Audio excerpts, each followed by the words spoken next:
Ta'ala. Sebelumnya kita telah menjelaskan tentang hukum penyihir, ahli nujum, dan dukun. Salah satu persamaannya kemarin, ketiga kelompok manusia ini mengklaim dirinya tahu perkara gaib. Maka pada bab selanjutnya saya menjelaskan judul La ya'lamul ghaiba illallah. Tidak ada yang tahu perkara gaib kecuali Allah. Apa gaib itu? Alam gaib, alam yang tak kasat mata gitu ya, tentang Allah, tentang malaikat, tentang hari kiamat, qada dan qadar. Ini contoh perkara gaib. Lawan dari gaib adalah musyahadah, sesuatu yang terindrai, terlihat, tersentuh, terdengar, dan yang semisalnya. Baik, jadi tidak ada yang mengetahui perkara yang gaib kecuali Allah Subhanahu wa Ta'ala. Adapun para nabi, yang diantaranya Nabi Muhammad SAW memberikan gambaran kepada kita tentang Dajjal, tentang hari kiamat, dan yang semisalnya. Ini tentunya adalah bukan karena Nabi Muhammad SAW tahu perkara gaib, tetapi diberitahu. Jadi tidak tahu dengan sendirinya. Nabi diberitahu oleh Allah, oleh malaikat Jibril alaihissalam.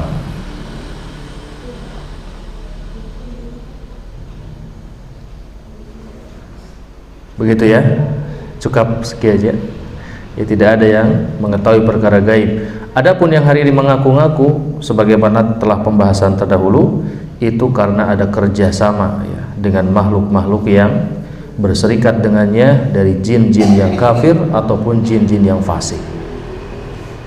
Nah, bab selanjutnya, wujubut tawakkul 'ala Allahi wahdah. Wajibnya bertawakal kepada Allah Subhanahu wa Ta'ala.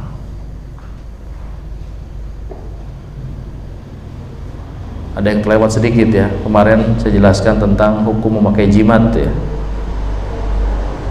Ya, setelah tawakal ya, karena bab yang berkaitan dengan jimat ini sangat erat kaitannya dengan tawakal. Ya, bab tentang tawakal, bab tentang wajibnya tawakal kepada Allah Subhanahu wa Ta'ala. Sebagaimana firman Allah Ta'ala di dalam surat Ali Imran ayat 159, fa idza azamta fatawakkal 'ala Allah. Kalau kamu sudah memiliki tekad yang kuat, niat yang sangat kuat, maka bertawakallah kepada Allah untuk mewujudkan tekad dan apa yang sudah diniatkan tersebut. Apa tawakal? Tawakal artinya sidqu i'timadil qalbi 'ala Allah fi jalbil masalih wa daf'il madar ma'al akhdhi al asbab al ma'dhun bihi syar'a. Panjang ya. Tawakal itu adalah menggantungkan hati, menggantungkan hati kita kepada Allah di dalam menginginkan atau mewujudkan apa yang kita inginkan, atau menolak apa yang tidak kita inginkan, disertai dengan usaha, disertai dengan usaha yang diizinkan dalam syariat. Manusia dalam tawakal ada 3 kelompok. Pertama, yang memahami atau meyakini bahwa tawakal dan mengambil sebab itu sesuatu yang mesti digabungkan keduanya. Ya tawakal, ya berusaha. Antum semuanya ingin punya keturunan, tidak cukup tawakal, perlu apa? Usaha. Di antara ikhtiarnya menikah. Nah, kelompok yang kedua, kelompok yang berpandangan bahwa tawakal itu tidak boleh usaha. Jadi yang namanya tawakal itu tidak boleh mengambil usaha, harus hatinya doang. Ini biasanya kelompok-kelompok kebatinan ya, sufi yang menyimpang dari jalan sunnah. Mereka mengklaim seseorang tidak dinyatakan tawakal kecuali dia meninggalkan segala sebab. Jadi baginya tawakal itu kalau makan, kalau kenyang nggak perlu makan, cukup membaca subhanallah, subhanallah, subhanallah. Itu juga usaha sebetulnya, berzikir. Pokoknya yang namanya tawakal itu ya tanpa usaha, harus meninggalkan usaha. Jadi kalau ada orang bertawakal masih usaha, itu belum sempurna tawakalnya. Ya sakit ya diem aja gitu, nanti juga sembuh ya. Itulah tawakal katanya. Makanya rata-rata latihan tawakalnya gaya-gaya begini, itu orang disuruh melakukan perjalanan ke barat, bukan untuk mencari kitab suci. Yang senyum connect berarti ya. Perjalanan ke barat, ke timur, ke utara, ke selatan. Berjalanlah kemana kamu berjalan, kemana jalan menuntunmu. Gak boleh bawa bekal 40 hari, 40 malam. Ini latihannya gaya-gaya mereka. Maka muncullah istilah darwish ya. Darwish itu adalah para peziarah rohani yang mungkin di jalan kita ketemu badannya kusut, kurus, rambutnya acak-acakan. Jangan dianggap enteng, jangan-jangan dia wali. Hati-hati ya. Nah, itu kelompok yang kedua, orang yang mengatakan bahwa tawakal mesti meninggalkan sebab. Jadi kalau pengen punya anak gak boleh nikah, nanti anaknya gak tahu dari mana ya. Padahal bayi tabung pun usaha itu ya. Yang ketiga, kelompok lawannya, yaitu bagaimana? Tidak boleh bertawakal. Jangan kaitkan manusia dengan Tuhan katanya. Kita berusaha saja. Kita miskin kaya tidak ada kaitannya dengan kehendak Allah. Itu akibat usaha kita. Sehat sakit itu usaha kita. Jangan kaitkan dengan Allah Subhanahu wa ta'ala. Allah sudah memberikan kita pilihan, Allah sudah memberikan kepada kita akal, kita berusaha. Nah, maka dua kelompok yang terakhir ini kelompok yang menyimpang ya.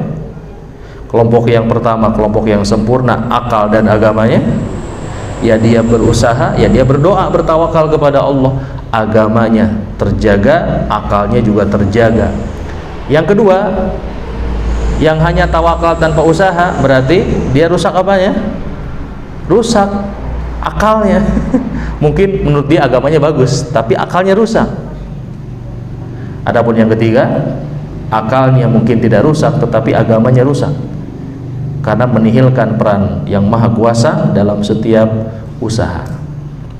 Baik, seorang muslim, seorang mukmin sekali lagi dia wajib bertawakal kepada Allah Subhanahu wa taala dengan menempuh sebab usaha syariat ya, bahasa kita, yang diizinkan dalam agama. Seperti yang kita bahas semalam ya. Ketika orang mau berobat yang diizinkan oleh syariat, pertama gunakanlah pengobatan yang ada keterangannya dalam Quran, dalam hadis. Berobat dengan habatus sauda, dengan madu, dengan berbekam, dengan minum air zam-zam, itu ada dalilnya. Berobat dengan sedekah ada. Kemudian secara medis, secara penelitian, berobat dengan minum obat tertentu, dengan tindakan medis tertentu. Adapun yang tidak terbukti dua-duanya, maka ini hendaklah dijauhkan ya. Bisa jadi syirik kecil, kadang-kadang bisa ke syirik akbar. Selanjutnya, Waduh, berat nih.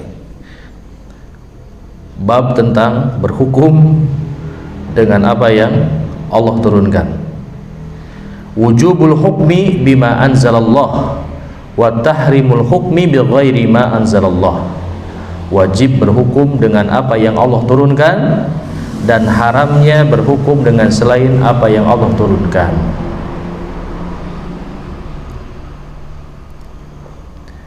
Pertama, hukum dalam Islam itu luas. Saya mau bertanya, di Manonjaya tegak tidak hukum Islam?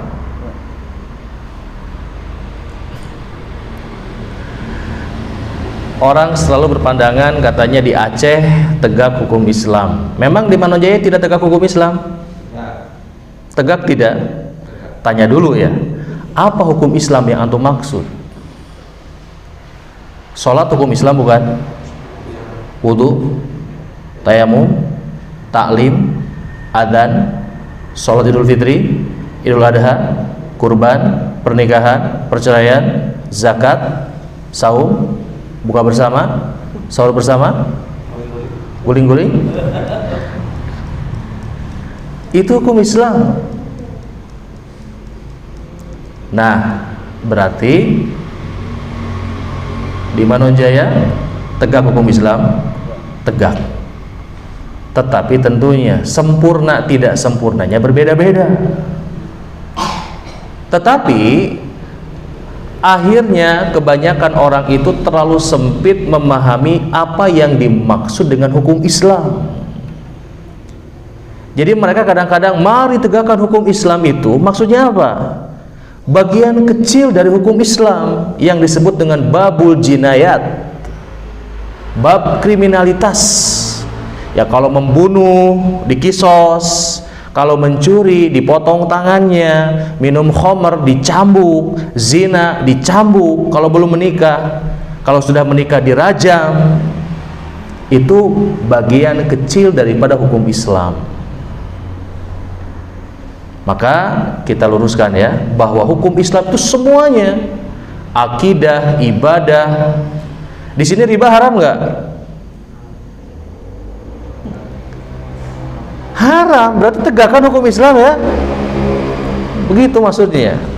Jadi jangan diseret kemudian dipersempit gitu. Apa ketika orang mengistilahkan tegakkan hukum Islam? Mendoakan pemimpin dengan kebaikan, itu hukum Islam. Menyantuni fakir miskin, menyantuni janda-janda, tua muda, dua-duanya. Itu hukum Islam. Abu Said ya. Nah, ya, Nah sekarang pertanyaannya, sepakat ya, seluruh kaum muslimin dia wajib berhukum dengan hukum Islam. Nah sekarang bagaimana hukumnya kalau kita berhukum dengan hukum selain hukum Islam atau hukum Al-Quran dan Sunnah? Kita klasifikasikan hukum yang bukan Al-Quran dan Sunnah itu ada dua lah secara umum ya. Ada yang tidak bertentangan dengan Al-Quran dan Sunnah, ada yang bertentangan dengan Al-Quran dan Sunnah. Kalau tidak bertentangan dengan Al-Quran dan Sunnah, kita taati sebagai bagian taat kita kepada para pemimpin. Atiullaha wa atiur rasul wa ulil amri minkum. Apa contohnya? Aturan-aturan buatan manusia yang tidak bertentangan dengan Al-Quran. Lampu merah misalkan ya, hijau jalan, kuning hati-hati, merah oh, baik. Itu versi orang-orang yang soleh ya. Supir angkot beda. Apalagi di Bandung ya. Jadi, kalau merahnya bukan berhenti malah digas ya. Itu kan aturan buatan manusia ya. untuk mengatur kemaslahatan. Boleh ditaati, tapi jangan wah ini bukan hukum Islam nih, baru ngegas ya, tabrak orang ya. Nah, contohnya punya KTP, punya paspor, yang gitu ya, punya akta, surat apa? Keluarga itu, kartu keluarga ya. Saya kadang heran ya, yang namanya kartu gede ya, kalau surat kecil ya. Kayaknya kebalik kan? Surat izin mengemudi, namanya surat gede ya. Kartu badan. Itu kebalik jangan-jangan ya Pak ya. Harusnya surat keluarga harusnya ya. Kartu izin mengemudi ya, harusnya ya. Kan kartu sehat seukuran KIS, seukuran dengan SIM, tapi jadi surat ya. Wallahu a'lam bishawab. STNK betul, panjang kan surat lah gitu ya. KTP kartu, cuma itu SIM ya. Kenapa surat itu? Harusnya Kim Jong Un. Begitu ya secara ringkasnya. Adapun kalau hukum itu kemudian bertentangan dengan Al-Quran dan Sunnah, itu wajib ya seorang muslim untuk mengingkarinya. Ya, adapun bagaimana status kita yang hidup dalam negara yang ini ya, yang berundang-undangkan bukan hukum Islam, ini banyak sekali perinciannya. Cuma saya ingin membawakan satu kisah saja, bahwa tidak menjadi sebuah kemestian ketika seseorang tinggal di sebuah negara yang tidak berhukum Islam, dia divonis kafir. Siapa contohnya? Yang paling gampang saja, Raja Najasyi. Ya, kisah Raja Najasyi, Raja Ethiopia yang masuk Islam dan menyembunyikan keislamannya, yang dengan kematiannya kemudian ada syariat sholat goib, sholat goib ya, nanti saya jelaskan bedanya goib dengan goib apa ya. Raja Najasyi ini dia hidup di negara kafir dan dia sebagai rajanya. Saya mau nanya, di negaranya Raja Najasyi hukumnya apa? Kan belum ada Islamnya di sana. Islamnya masih awal-awal tuh dakwah di Mekah. Rasul memerintahkan supaya mereka hijrah tuh untuk meminta perlindungan dari kejahatan orang-orang kafir Quraisy. Berangkat beberapa orang kemana? Ke Ethiopia, bertemu Raja Najasyi dan mereka mendapatkan perlindungan di sana. Raja Najasyi itu rajanya, penguasa negeri yang bukan muslim. Hukumnya pasti bukan Quran dan Sunnah. Muslim bukan? Siapa yang berani mengatakan Raja Najasyi bukan muslim? Ngacung. Nggak ada. Rasul mensolati ketika beliau wafat, menunjukkan kemuslimannya. Padahal ya, dia rajanya, dia tinggal di negara yang jelas-jelas bukan hukum Islam. Ada sebagian orang yang kemudian gegabah memvonis secara merata karena hidup di negara yang dusturnya, undang-undangnya bukan hukum Islam, diratakan kabeh kafir. Padahal tidak. Itu contoh kasus saja ya. Jadi kalau ada yang antum kemudian dinyatakan karena kamu tinggal di negara yang tidak berhukum Islam maka kamu kafir, tanya dulu sama dia, Raja Najasyi itu bagaimana? Muslim atau kafir? Dia kan berpikir, iya ya, negaranya bukan negara Islam, undang-undangnya bukan Islam, bahkan dia bukan rakyatnya, rajanya, the number one-nya, E1, Ethiopia 1.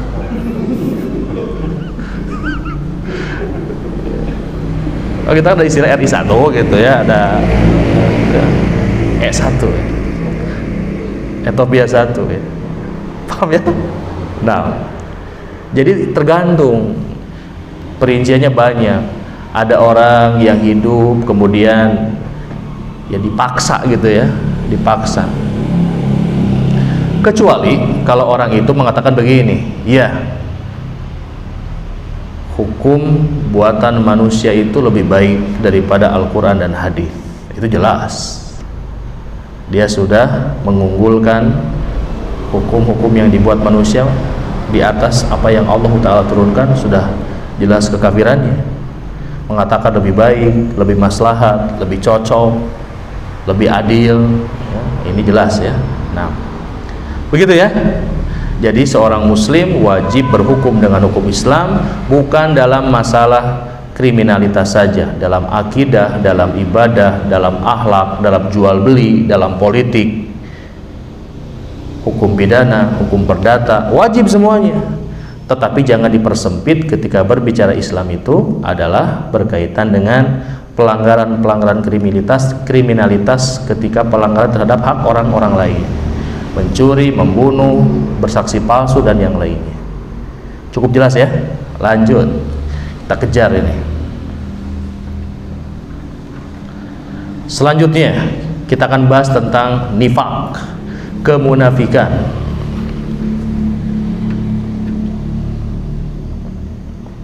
Syirik ada dua, syirik kecil, syirik akbar. Kufur ada dua, kufur kecil, kufur akbar. Sekarang kita bahas nifaq. Jadi nifaq itu perbuatannya, orangnya munafik. Sama seperti Islam dan Muslim. Islam itu agamanya, keyakinannya, Muslim itu orangnya. Nifaq itu perbuatannya, orangnya disebut dengan munafik. Ada berapa munafik? Ada berapa nifaq? Ada dua, sama. Nifaq kecil, nifaq asgor, dan nifaq akbar. Nifaq akbar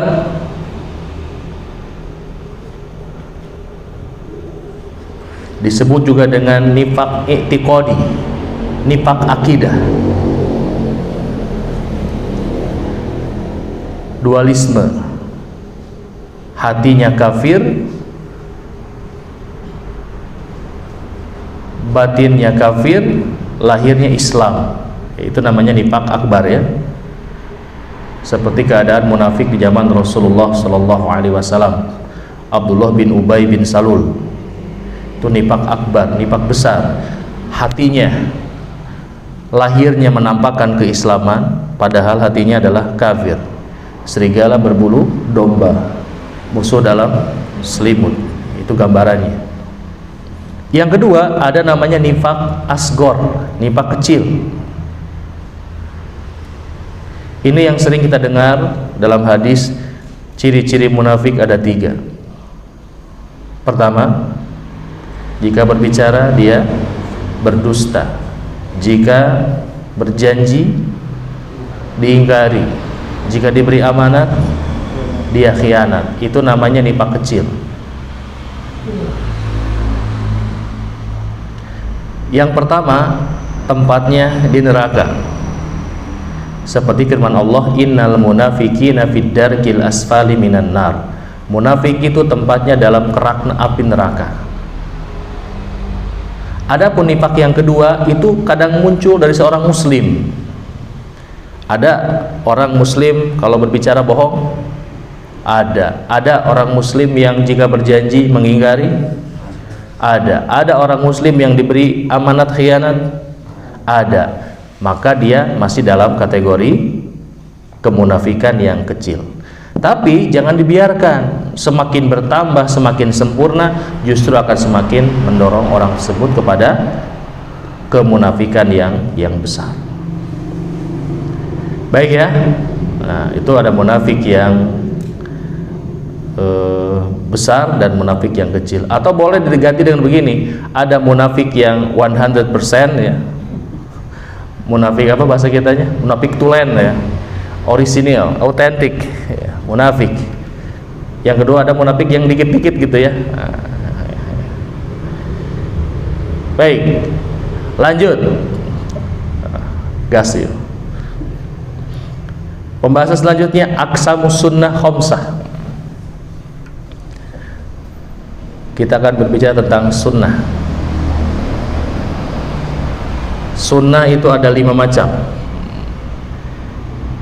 Sunnah yang dimaksud di sini adalah sunnah menurut ulama akidah ya. Artinya jalannya Rasulullah, atau kata lain daripada agama Islam. Karena kata sunnah itu tergantung dari mana kita melihat sudut pandangnya. Seperti kata gigi ya, saya sering memberikan pendekatan kata gigi. Kalau bicara gigi di kedokteran, orang mafhum, yang dimaksud adalah ini laos, kuntu begitu ya. Tapi kalau berbicara gigi dalam dunia otomotif gitu, beda lagi. Operkan giginya, gigi 1, gigi 2 gitu ya, jelas ya. Kalau dalam dunia, maaf ya sedikit ngaco ya, dunia musik, tahu gigi ya, tahu banget tuh. Setelkan giginya, apa maksudnya itu? Setel gigi, apakah gigi yang ini atau gigi motor atau gigi yang itu? Kan tergantung dalam dunia apa kita berbicara itu. Ada simposium tentang dunia ikatan dokter gigi, ya pasti itu gigi yang dibahas bukan gigi yang motor dan gigi yang satu lagi, jelas ya. Nah, sama dengan kata sunnah. Kalau sunnah kita dapatkan dalam pelajaran fikih, ya sunnah itu yang umum dipahami oleh orang-orang, dikerjakan dapat pahala, ditinggalkan rugi lah gitu ya, tidak dosa, itu namanya sunnah. Maka ada saum sunnah, ada sholat sunnah. Kalau bicara sunnah dalam dunia akidah, itu lawannya bukan wajib tapi bid'ah gitu. Jadi sunnah itu jalannya Rasulullah, kalau bid'ah itu ya bukan jalan Rasulullah Shallallahu Alaihi Wasallam. Kalau bicara tentang hukum, dalilnya Al-Quran dan Sunnah, maksudnya apa sunnah di situ? Hadis ya. Al-Quran ini firman Allah, hadis sabda Rasulullah. Itulah 3 lah. Jadi beda bidang yang dibahas, beda maksud. Nah sekarang kita akan membahas sunnah menurut ulama akidah, yang lawannya adalah bid'ah. Ada berapa sunnah itu? Ada 5 katanya. Pertama, sunnah i'tiqadiyah.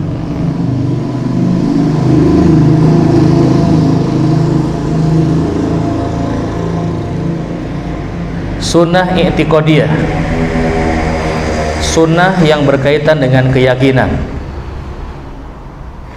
seperti meyakini Allah memiliki nama-nama dan memiliki sifat-sifat yang berbeda dengan makhluknya.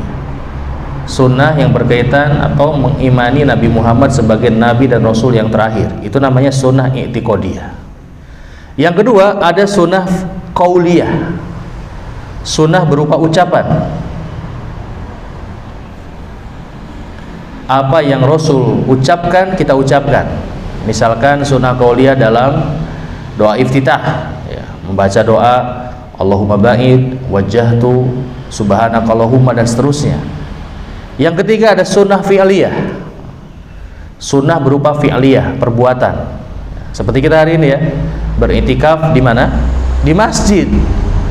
Perbuatan Nabi iktikafnya di masjid, tidak beriktikaf di mana? Di gua. Sebelum datang syariat yang baru, Rasul iktikafnya di Gua Hiro gitu ya. Ramadan itu di sana. Untuk umatnya dihapus, di masjid diganti. Itu namanya sunnah fi'liyah. Yang keempat sunnah takririyah. Takrir artinya, takrir itu pembolehan, penetapan. Jadi para sahabat mengucapkan sesuatu atau melakukan sesuatu di hadapan Nabi namun tidak diingkari, itu namanya takririyah. Yang paling gampang contohnya adalah Khalid bin Walid memakan dob. Dob itu apa? Kadal gurun ya. Itu yang sering orang mengejek kita, kadrun itu dob. Kadrun, kadal gurun ya, bukan biawak ya. Bedanya apa? Kalau biawak itu ya kayak komodo, kalau dob itu lebih mirip kadal ya. Ya, dob itu makannya tumbuh-tumbuhan, herbivora, rumput, pohon, daun, maka boleh dimakan. Kalau biawak apa yang dimakan? Binatang lain ya, omnivora, karnivora, atau jangan-jangan apa aja dimakan ya. Ya itu namanya sunnah takririyah. Yang kelima sunnah tarkiyah. Sunnah tarkiyah dari kata taroka. Taroka itu meninggalkan. Sunnah tarkiyah, sunnah dengan cara meninggalkan. Apa yang Rasul tinggalkan ya ditinggalkan oleh kita. Apa contohnya sunnah tarkiyah? Adzan iqomat bagi sholat Idul Fitri, Idul Adha. Idul Fitri, Idul Adha sholatnya berjamaah atau sendiri-sendiri? Berjamaah ya. Sama seperti sholat wajib berjamaah, subuh, duhur, asar, maghrib, isya. Bedanya kalau sholat wajib ada adzan.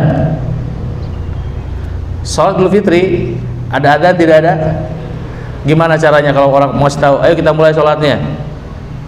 Kan kalau sholat wajib qomat gitu baru berdiri kan. Kalau sholat Idul Fitri gimana? Enggak ada ya. Langsung aja komando ya imam, sawu sufufakum gitu ya, langsung pada berdiri mereka. Padahal tuntutannya sama enggak? Sama-sama berjamaah, sama-sama mengumpulkan orang. Tapi Rasul tinggalkan untuk sholat Idul Fitri, Idul Adha adanya adzan dan iqomah. Maka kita hari ini tidak adzan, tidak iqomah saat Idul Fitri, namanya sudah apa? Sunnah tarkiyah. Apa yang Rasul tinggalkan, kita pun tinggalkan. Baik, lanjut pembahasan selanjutnya. Kalau menikah sunnah apa?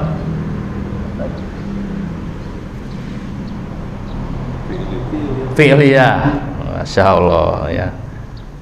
Betul ya. Walaupun kadang-kadang berserikat dalam sebuah ibadah tuh ya, ada sunnah fi'liyahnya, ada apanya, qauliyahnya. Kan nikah juga ada ijab kabul ya. Nah, contoh seperti itu. Lanjut, bab tentang ibadah. Berapa halaman lagi nih? 69, 217, 47 halaman lagi. Bisa ya. Ta'riful ibadah, pengertian ibadah. Ya, ibadah memudah ya. Intinya ibadah itu apa-apa yang dicintai, diridhoi Allah, itu ibadah.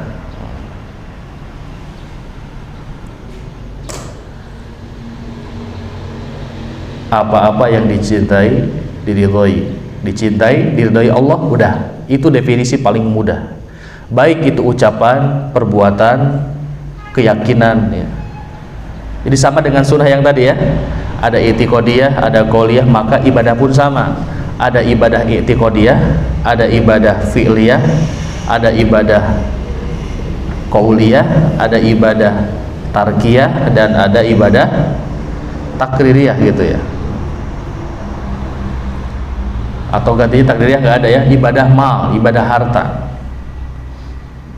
Baik, saya ulangi, ibadah ada 5, ibadah hati atau akidah, yang kedua ibadah lafdiyah, ucapan, yang ketiga ibadah badan, yang keempat ibadah harta, yang kelima ibadah tarkiyah, meninggalkan sesuatu yang Allah haramkan.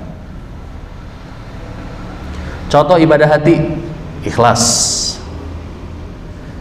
ridho, korban merdeka, sabilungan itu ikhlas, ridho, mahabbah, seterusnya. Kenapa ya ikhlas dan ridho itu selalu berdempetan ya? Ibadah lafdiyah contohnya apa? Yang lafaz, baca Quran, zikir, doa, mengajarkan ilmu, amar ma'ruf nahi mungkar. Ibadah badan, itikaf kayak gini, ibadah badannya di sini, nggak tahu ruhnya di mana. Ibadah badan. Ibadah mal, infak, sedekah, wakaf, hibah, dan yang lainnya.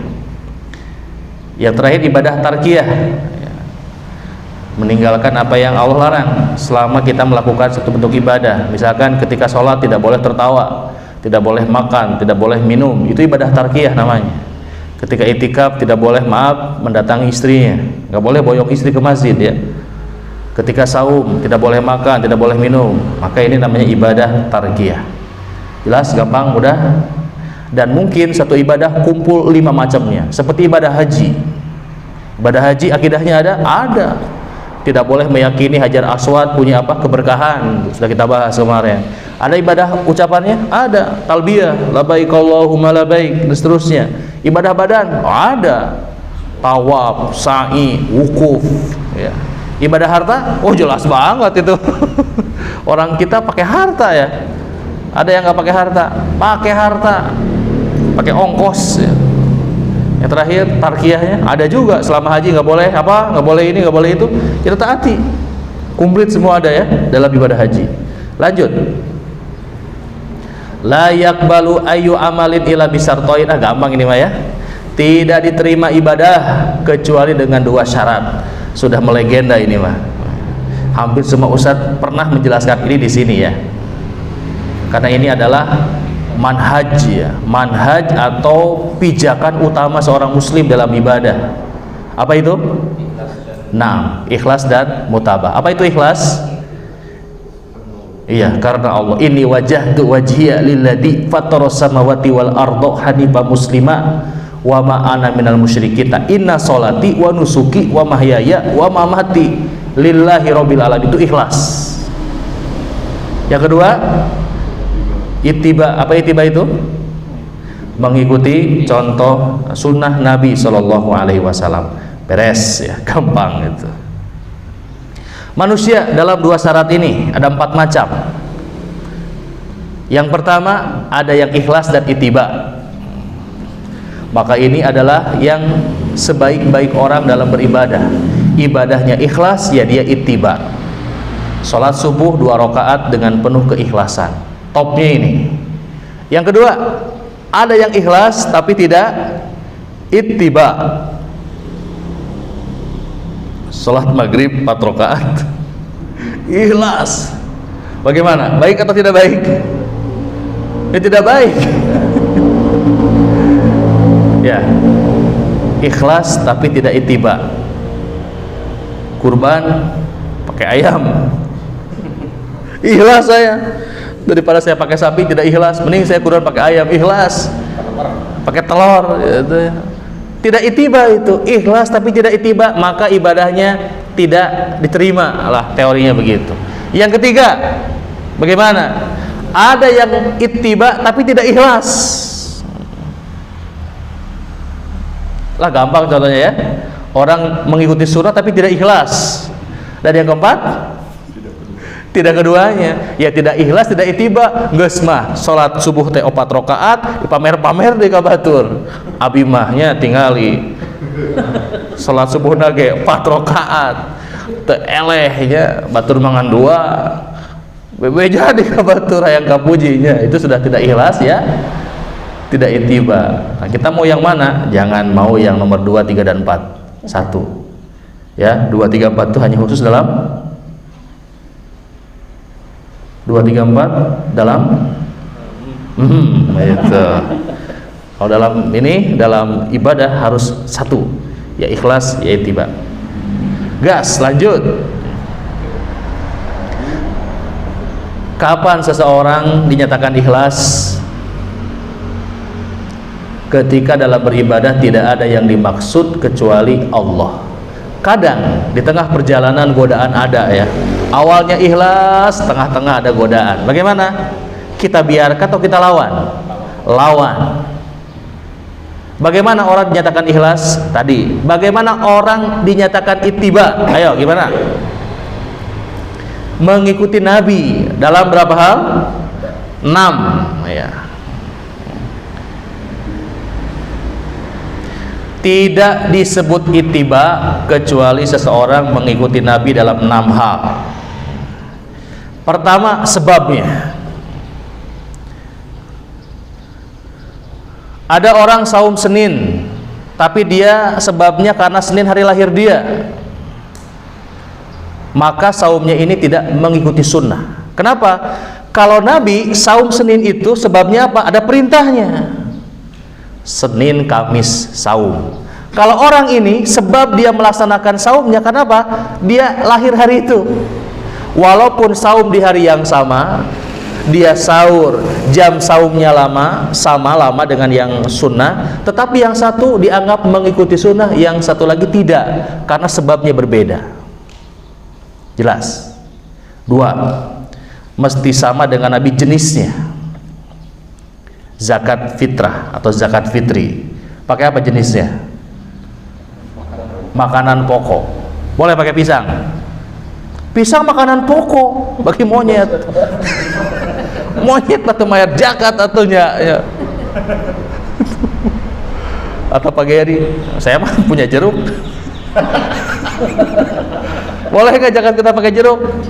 Tidak boleh, karena jenis sudah ditentukan oleh Nabi. Jenis untuk makan zakat fitri itu makanan pokok. Orang Indonesia makanan pokoknya ada yang pakai beras, ada yang pakai jagung, atau pakai yang gandum. Boleh. Contoh lagi, akikoh ya. Jenisnya sudah ditentukan. Pakai apa? Kambing atau domba. Nggak boleh pakai sapi, sebagian mengatakan boleh ya. Ayam nggak ada tuh. Kenapa ayam? Karena yang dimaksud dengan binatang akikoh itu berkaki 4 tuh. Apalagi bipang, nggak boleh.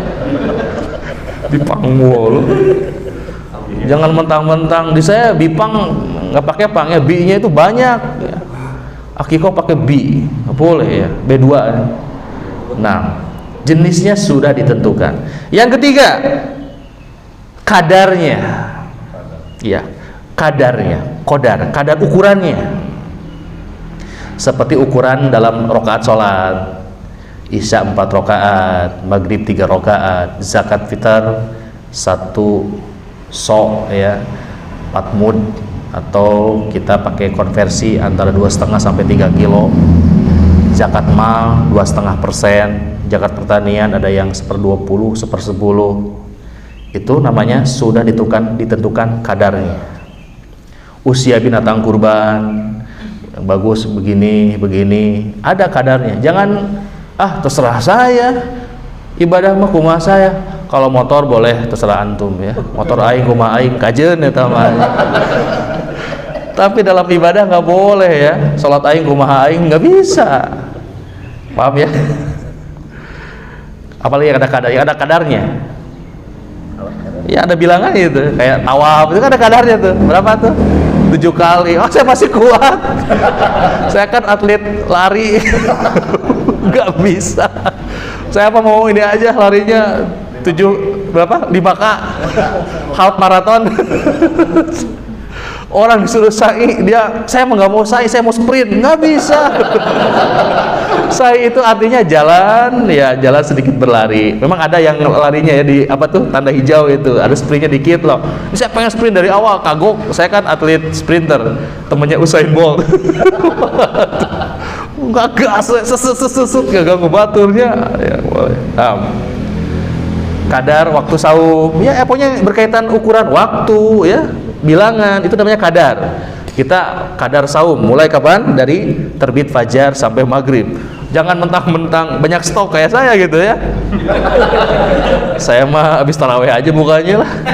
Masih kuat. Kamu yang udah pegang-pegang mah ya mungkin sudah kelaparan dia. Saya masih kuat, nggak bisa Pak ya. Agama itu begitu. Lanjut, yang harus sama adalah zaman. Kaifiat dulu ya. Tata caranya. Kaifiat.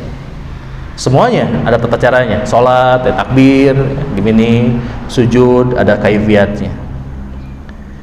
Tawaf, posisi Ka'bah di sebelah mana? Sebelah kiri, jangan melawan arus ya. Saya mah anti mainstream, lebih tinggal ojek anak indie. Jadi tawafnya yang balik arah ya. Orang lain ihram pakai kain bodas, bukan batik. Mentang-mentang orang mana nih? Orang yang batik di mana sih? Solo. Pakai batik. Yang lain batik samping memajikan dipakai kain ihram. Aduh. Udah ya, jelas. Yang kelima, yang harus sama itu zamannya, waktunya. Ya itikaf, berarti kan 10 hari terakhir Ramadan sunahnya. Jangan masih betah. Sampai 10 Syawal itikaf. Betah dah, mamna sereng kambing guling. Jadi pengen itikaf terus. Ya itikaf secara mutlak boleh ya. Nah, apalagi ada zamannya, kayak waktu haji, ada waktunya. Jangan beralasan Zulhijjah penuh. Bulan yang lain aja ya ayah. Bulan apa yang kosong? Muharram. Batu. Mana Muharram sorangan? Wukuf di Arafah bulan Muharram. Mana batu? Ngemplong ya, mau apa sedak-sedaknya? Ya bukan waktunya. Allahu Akbar ya, Masya Allah. Selanjutnya yang keenam yang harus sama itu adalah tempatnya. Tempat itikaf di masjid, kemudian haji ke Mekah ya, dan sekitarnya. Lah saya mah bisa ke haji lewat alternatif. Kemana? Mau disebutkan ah? Ke Kidul kan apa? Iya, haji ke gua ya. Allahu Akbar. Yang penting nggak boleh, harus sama tempatnya ya. Dah itu 6 syarat suatu ibadah mesti akan dinyatakan sesuai dengan sunnah. Lanjut. Agama Islam dibangun di atas 2 usul. Ini mas sudah ya. Dinul Islam mabniun ala aslain, yaitu tadi ikhlas dan ittiba. Sama makna dari la ilaha illallah Muhammadur Rasulullah. Selanjutnya masih kuat ya, 15 menit lagi pas nih, sekitar 40 halaman lagi atau 40 halaman ya. Sekarang mencukupkan diri dengan Al-Quran dan Sunnah. Mencukupkan diri dengan Al-Quran dan Sunnah dalam berdalil ya. Merasa cukup dengan Al-Quran dan Sunnah, ini prinsip agama juga. Dalam beragama kita hanya mencukupkan diri dengan Al-Quran dan Sunnah, dan kemudian ijma ya, ijma yang berada, kesepakatan yang dibangun di atas Quran dan Sunnah, itu doang. Nah, selanjutnya tadi ada Sunnah, sekarang bid'ah. Apa itu bid'ah? Bahasa mudahnya inovasi. Jadi kalau dalam urusan dunia yang suka bid'ah itu Suzuki. Inovasi tiada henti. Ya, betul begitu ya motonya ya. Masih sekarang? Enggak. Ya, bid'ah. Inovasi. Yang namanya inovasi biasanya beda dengan yang sebelumnya. Bakso mah bundar seperti bola. Antum berinovasi bakso kotak, cube bakso, cube ya, cube bakso. Karena bakso saya bukan bulat tapi segi 4 dadu. Itu namanya bid'ah. Dalam dunia boleh? Bagus, boleh ya. Kita pernah mengalami ya HP yang cuma bisa apa? Suara doang. Lalu ada pager, SMS doang ya. Terus inovasi sampai sekarang ya, makin canggih. Nah itu namanya bid'ah. Yang terbaru berbeda dengan yang sebelumnya. Dalam ibadah apa bid'ah? Ya sama, sesuatu yang apa? Dinyatakan sebagai ibadah tetapi tidak ada contoh sebelumnya. Kenapa orang membuat bid'ah? Kata Imam Asy-Syatibi, 2 tujuannya. 1, merasa tidak puas dengan yang ada. Yang kedua, ingin berlebih-lebihan. Itu tendensi atau dorongan orang berbuat bid'ah. Tidak merasa cukup. Yang kedua, ingin melampaui atau berlebihan. Contohnya gampang. Allahumma antas salam wa minkas salam tabarakta ya dzal jalali wal ikram. Itu ya. Ada yang nambahin nggak? Banyak nambahin itu ya. Sampai saya nggak hafal ya. Gitu ya, itu bid'ah ya. Nah, jadi bid'ah itu ada 2 macam. Ada yang pokoknya ditambah-tambahin, ada yang memang dari awal nggak ada sama sekali. Baik. Berarti ketika sunnah ada 5 macam, sudah kita lewat tadi, maka bid'ah pun juga sama, ada 5 macam. Ada bid'ah dalam akidah, ada bid'ah dalam ucapan, ada bid'ah dalam perbuatan, ada ibadah dalam harta, dan ada ibadah dalam bid'ah dalam meninggalkan sesuatu. Contoh bid'ah dalam keyakinan, ya keyakinan adanya Nabi setelah Nabi Muhammad, adanya ya Nabi dan Rasul ya, siapapun namanya. Ada yang dari Pakistan, ada yang dari Jakarta Pusat. Sudah mati yang Jakarta Pusat ya kemarin ya. Awalnya aku jadi nabi, terus aku jadi malaikat, terakhir jadi apa? Sebelum jadi mayit, katanya Tuhan juga ya, titisan Tuhan gitu ya. Ya. Tahu ya? Baik. Bid'ah lafziyah berarti kebid'ahan yang diucapkan. Bid'ah amaliyah yang diamalkan, dilakukan. Banyak ya. Ada yang berupa bid'ah dalam sholawat, dalam zikir, dalam saum, kayak saum mutih gitu ya, mati geni gitu. Abu Samir atau mati geni itu. Ada bid'ah dalam harta, ya berarti menggunakan harta adalah cara kebid'ahan gitu kan. Bid'ah tarkiyah ya seperti bid'ahnya orang meninggalkan makan daging gitu ya. Karena katanya selama kita makan daging kita masih akan bersikap seperti hewan itu, padahal tidak ya. Islam membolehkan makan daging. Kaum apa namanya yang vegetarian itu sebagian mengatakan haram makan daging, nggak boleh, mengharamkan sesuatu yang tidak diharamkan oleh Allah Subhanahu wa Ta'ala. Baik, kemudian ada pula pembagian bid'ah menjadi dua katanya, bid'ah kubro, bid'ah sugro. Aduh, yang baik ke kiamat ya. Bid'ah kubro dan bid'ah sugro, kira-kira apa? Ya bid'ah kubro orang yang melakukannya keluar dari Islam, seperti mengklaim dirinya nabi ya, itu bid'ah kubro itu.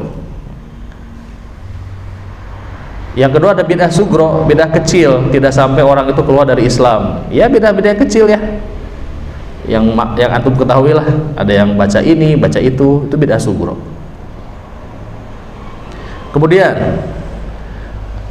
orang yang melakukan bid'ah namanya apa? Ahli bid'ah. Ya, karena bid'ahnya ada dua, maka ahli bid'ahnya juga ada dua. Ada ahli bid'ah yang mengajak kepada kebid'ahannya, ada yang ikut-ikutan. Antum perlakukan mereka dengan cara yang berbeda ya. Kalau yang ngajakin orang ke kebid'ahan antum boleh debat, tapi kalau orang awam yang hanya ikut-ikutan, kasihan ya. Ya, jadi itu dua kelompok orang yang melakukan kebid'ahan. Pertama, duatnya, juru dakwahnya, para pengajak kepada kebid'ahan. Yang kedua adalah pengikut saja, orang awam, ikut-ikutan. Sudah ya, bahaya bid'ah dalam agama banyak. Di antaranya bahaya bid'ah itu adalah amalnya tidak akan diterima oleh Allah Subhanahu wa Ta'ala. Lanjut, hukum membangun kubah dan monumen-monumen peringatan di atas kuburan. Oh, ini berat ya. Membangun kubah. Biasanya yang dibangun kubahnya siapa? Orang-orang yang soleh ya, apalagi wali. Nah ini jelas Rasulullah SAW melarang kepada kita untuk membangun kubah ya di atas kuburan. Kubah itu bagaimana? Bukan kubah masjid gini, bukan ya. Jadi kayak membangun gitu. Ada ruangan bagian dalamnya, ada temboknya, dan ciri khasnya kubah. Dengan alasan Nabi SAW itu di Masjid Nabawi ya, itu posisi kuburannya di bawah kubah yang berwarna hijau. Ini keliru ya. Nabi melarang kepada kita untuk membangun kuburan. Adapun sekedar membuat tanda supaya orang tidak menginjaknya. Ada yang pernah ke Baqi di sini? Baqi di samping Masjid Nabawi ya, pemakaman itu. Sebelah mana itu? Ya semoga nanti bisa ziarah ke Baqi ya. Di sana tandanya cukup gampang, pakai batu kerikil-kerikil ya. Tidak perlu pakai nisan, mahal Pak. Sayang ya. nisan tuh dipakai, jangan buat kuburan. Tidak butuh kendaraan.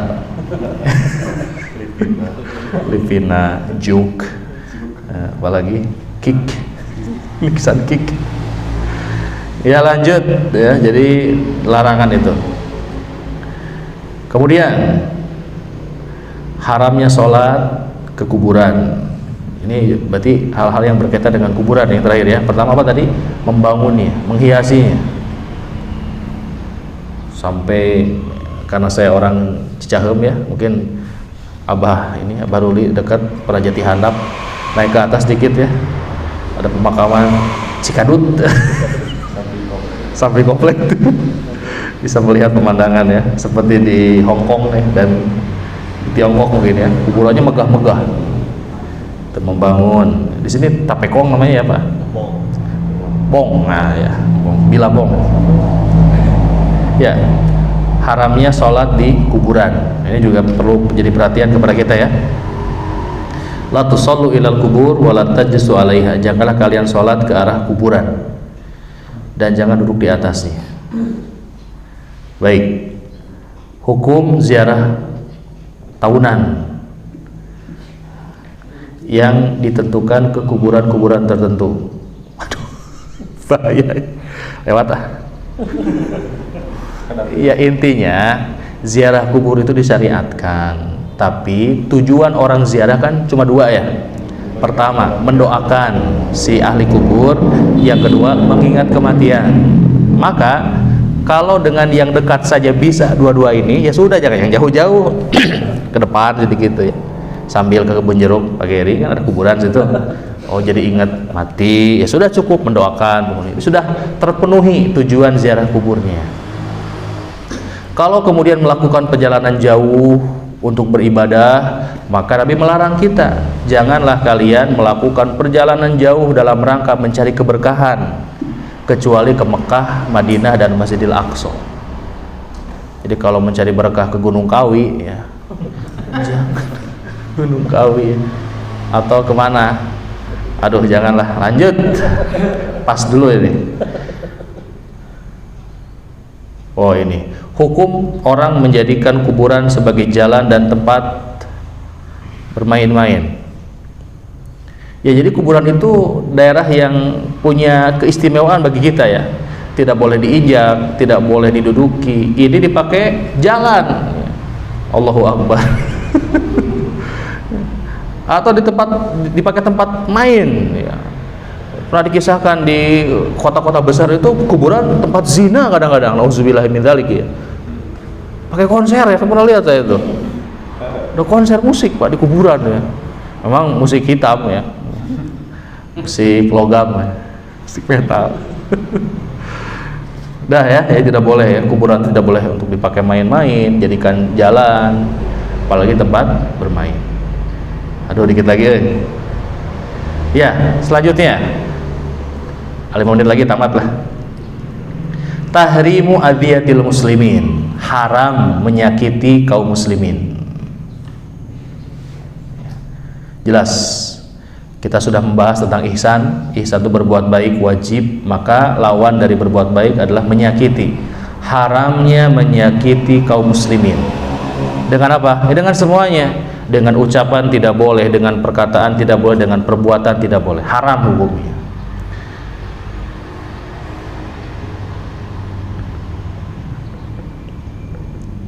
Terakhir, mengajak manusia kepada Allah, ad-da'wah ilallah. Ini diantara tuntutan akidah.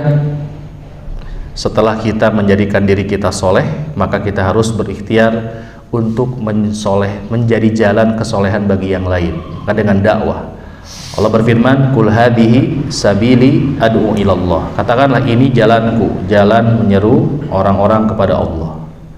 Ya jadi tentang dakwah. Wah masih ada 3 bab lagi, 3 bab lagi, tanggung ah. Ya selanjutnya. Lihat judulnya unggul ya. Ahlu sunnah tidak mengkafirkan seorang pun dari kaum muslimin. kalau yang tidak kafir. Jadi Ahlus Sunnah tidak mengkafirkan orang yang beragama Islam kalau tidak nampak darinya perbuatan kekafiran. Tapi kalau nampak kekafiran, maka dia ditegakkan kepadanya argumen, tegakkan hujjah. Ada orang mencaci Nabi, pada orang Islam deketin sama kita, atau nggak boleh mencaci Nabi, hukumnya haram dan bisa keluar dari Islam. Dia bertobat, terima tobatnya. Tapi kalau kekeh maksa gitu, maka dia walaupun ngaku-ngaku Islam, secara lahiriah sudah melakukan pembatal keislaman. Tapi tidak semua orang berhak ya untuk mengkafirkan, karena ini perkara yang besar. Tidak semua orang punya keahlian di dalamnya. Jangan seperti orang Khawarij yang mengkafirkan kaum muslimin. Selanjutnya, al-insan mukhayyarun musayyarun katanya. Manusia itu diberikan kehendak, untuk membantah kelompok yang mengatakan manusia itu tidak punya kehendak. Manusia punya kehendak, punya pilihan. Membantah kelompok yang namanya Qadariyah. Qadariyah mengatakan manusia tidak punya kehendak. Allah punya kehendak, manusia punya kehendak. Yang berjalan adalah pasti kehendak Allah Subhanahu wa taala. Baik. Yang terakhir, Ahlus Sunnah adalah kelompok moderat ya. Ahlus Sunnah adalah kelompok yang wasat, kelompok yang pertengahan. Pertengahan dari dua kelompok yang menyimpang, kelompok yang berlebih-lebihan dan kelompok yang mengurang-urangi. Sebagai contoh, dalam hak Nabi, Ahlus Sunnah pertengahan. Tidak mengatakan Nabi sebagai Tuhan, punya hal-hal yang sifatnya besar, rububiyah. Maka bagaimana syahadatnya? Wa asyhadu anna Muhammadan abduhu wa rasuluh. Aku bersaksi Nabi Muhammad adalah hamba dan utusan Allah. Hamba Allah berarti tidak boleh diibadahi. Rasul tidak boleh dimaksiati. Maka ada dua kelompok menyimpang. Pertama, kelompok-kelompok kebatinan yang mereka berlebih-lebihan terhadap Nabi sampai mengatakan Nabi ini adalah sebagai sebab penciptaan alam semesta. Ya, ada yang begitu ya. Atau orang-orang yang mengatakan Nabi bukan seorang rasul, seperti orang-orang Yahudi. Maka Islam ini pertengahan, tidak berlebihan, tidak mengurang-urangi. Wa kadzalika ja'alnakum ummatan wasato. Dan demikianlah kami jadikan kalian sebagai umat yang wasat, umat yang pertengahan, tidak berlebihan dan tidak mengurang-urangi. Alhamdulillah, tamat. 217 halaman, 10 pertemuan ya, 5 kali 2. Mana katanya mau ada pertanyaan ya? Karena tidak sudah habis mushafnya. Ya. Tadi disinggung masalah tidak sholat di kuburan. Ya. Kalau ada beberapa masjid yang di depannya itu kuburan, ya. Gimana? Baik, ini pertanyaan yang masya Allah ya, das, luar biasa. Pertama, kita harus menentukan dulu mana areal masjid dan mana bukan masjid. Apa tandanya? Tandanya bisa dengan wilayah yang terbentengi atau adanya pemutus seperti jalan dan sungai. Misalkan di sini ada masjid, sebelah situnya ada sungai umpamanya ya, maka ke sebelah sana areal kuburan. Maka kuburan dan masjid bukan pada satu areal, karena terpisahkan lahannya dengan adanya jalan, benteng ataupun sungai ataupun ya bangunan lah gitu ya. Nah sekarang pertanyaannya adalah boleh nggak kalau kita sholat di masjid yang kuburan dan masjidnya dalam satu areal? Ini larangannya. Janganlah kalian sholat di mana? Di masjid yang ada kuburannya. Bertambah terlarang kapan? Ketika posisi kuburannya ada di arah kiblat. Itu lebih keras lagi. Jadi tembok ini tidak cukup. Tembok masjid yang ini tidak. Harus ada tembok yang khusus memisahkan lahan, benteng.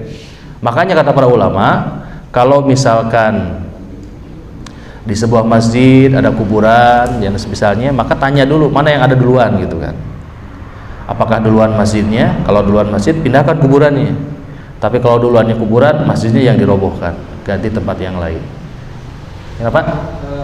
Ada sempat sholat di nggak tahu di depan kuburan di Palimanan itu dikasih bolong-bolong. Iya. Pas lihat ke depan, ternyata di depannya itu kuburan. Iya. Jangan lagi sholat di situ, Pak ya. Itu hukumannya tidak sah sholat itu. Iya, sebagian ulama mengatakan larangan itu menyatakan tidak sah. An-nahyu yaqtadi al-butlan. Larangan mengakibatkan batal. Setelah kita tahu, saya pernah di satu masjid nggak tahu, kebetulan baru lagi perjalanan terus sholat. Terus setelah sholat selesai, kita kan ngobrol-ngobrol, tanya-tanya, oh di situ ada kuburan. Apa kita harus mengulangi lagi sholat di tempat? Ya, karena tidak tahu ya Pak ya. Wallahu alam, tidak perlu mengulang ya. Tapi jangan lagi sholat di situ ya. Ini pendapat memang ada khilaf ya. Sering orang mengkaitkan dengan makam Nabi yang ada di Masjid Nabawi. Ya, itu selalu menjadi apa? Dalih. Itu Nabi dalam masjid. Sejarahnya panjang itu ya. Iya, itu argumentasinya seperti itu. Iya. Kisah seperti Abu Bakar, Umar yang minta dimakamkan di mana? Nabi dimakamkan di Masjid Nabawi. Bukan begitu ceritanya. Bukan cerita apa ya?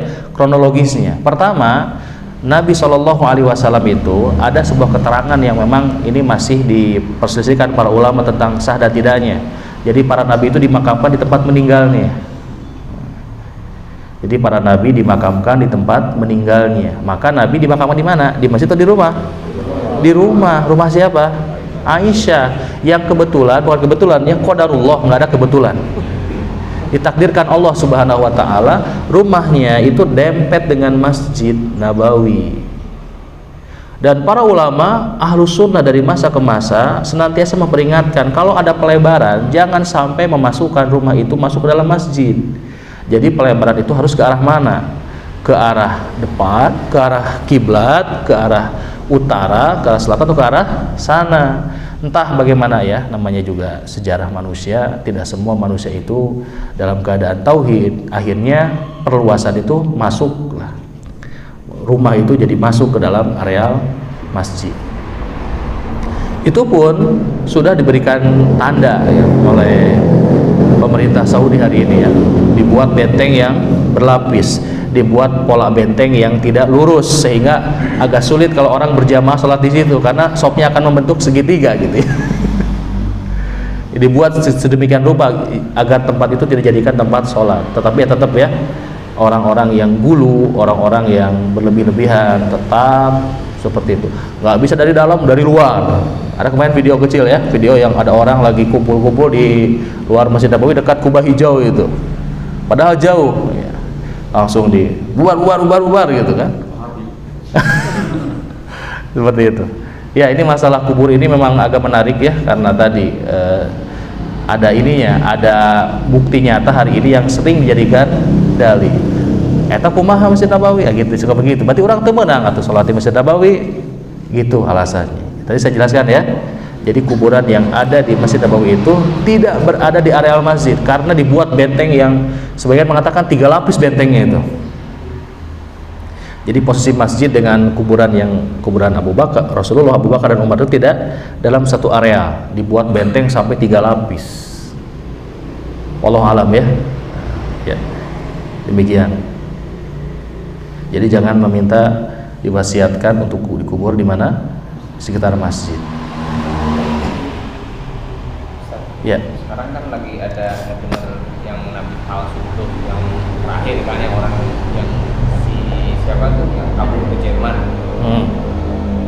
Itu dalam Islam saya ya hanya mendengar ya kebetulan. Wah itu halal darahnya. Iya. Emang seperti itu? Iya. Sudah kita bahas kemarin, ini termasuk dalam delik pembatal keislaman ya. Pembatal keislaman. Muslim bukan orang ini, Pak. Oh ya, jangan. Jelas ya. Kalau bukan muslim berarti sudah melakukan istihza ya. Penodaan, penistaan ya, terhadap agama. Cekap? Ya, alhamdulillah penutupan tadi sudah dengan nasi kebuli ya. Masya Allah. Saya takut tidak tamat. Jadi kalau tidak tamat kebulinya diulang lagi gitu maksudnya. tapi ternyata tamat ya. Alhamdulillah. Ya, subhanakallah bihamdik asyhadu an la ilaha illa anta astaghfiruka wa atubu ilaik. Walhamdulillah. Assalamualaikum warahmatullahi wabarakatuh. Waalaikumsalam warahmatullahi wabarakatuh. Pak Ustaz, ayo foto-foto. Oh, siap, boleh.